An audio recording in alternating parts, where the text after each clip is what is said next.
No Man's Sky, this year's second most disappointing payoff following a 4-year build-up behind the 2016 Olympic Games in Rio. This game has had one of the most insane hype trains I think I've ever seen, despite the fact that there wasn't really a whole lot of information available on the game prior to launch.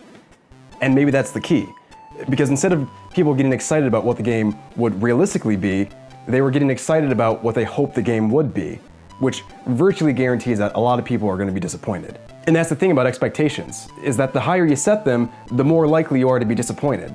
Personally, here at Drunk Ass Gaming, we're all about setting low expectations, you know?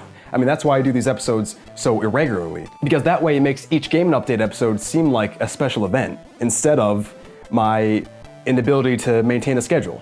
What really stole the show leading up to the No Man's Sky launch date was its fanatical, near-cultish ride or die fan base that seemed to make their home on the No Man's Sky subreddit. The response that some fans had to seemingly benign opinions or statements regarding No Man's Sky is really something of note. Express a critical opinion on the subreddit, you get death threats.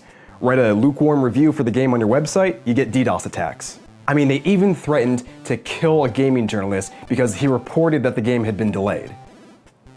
But to be fair, they may have also done that because he worked for Kotaku. I mean, the evangelicism that these people had for this game is like something out of a book.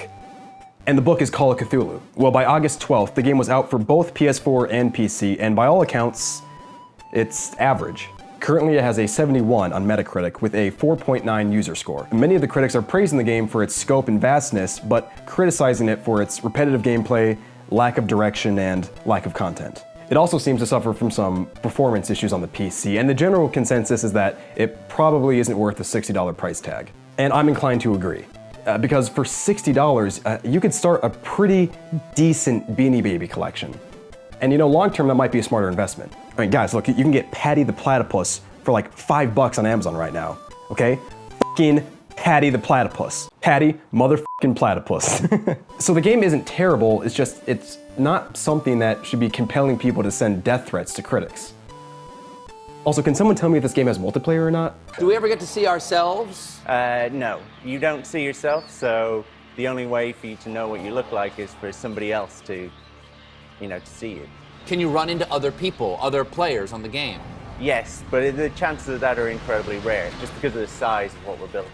Hello Games developer Sean Murray seems to suggest that it is possible to run into other people, although highly unlikely. But 2 players managed to do just that day 1 of launch, and despite being in the same place at the same time, they were unable to see each other. Will you be able to play with your friends? Yeah. GameSpot has determined that the chances of meeting somebody in-game are 0.0000271%. Well, f it, that's already better than my chances of meeting somebody on Tinder, so why don't I just double down on this? Hello, bachelorettes. My name is Brendan West. I have 7 extremely rare Cabbage Patch Kids and 1 extremely contagious skin condition. You can find me on planet Xenu, tending quietly to my farm of exotic living Myrtleids. Here you can see my starship. It's not much, but it gets me from A to B. So yeah, if you're interested, come find me and we can hang out sometimes, otherwise I will f***ing kill you! Whoa.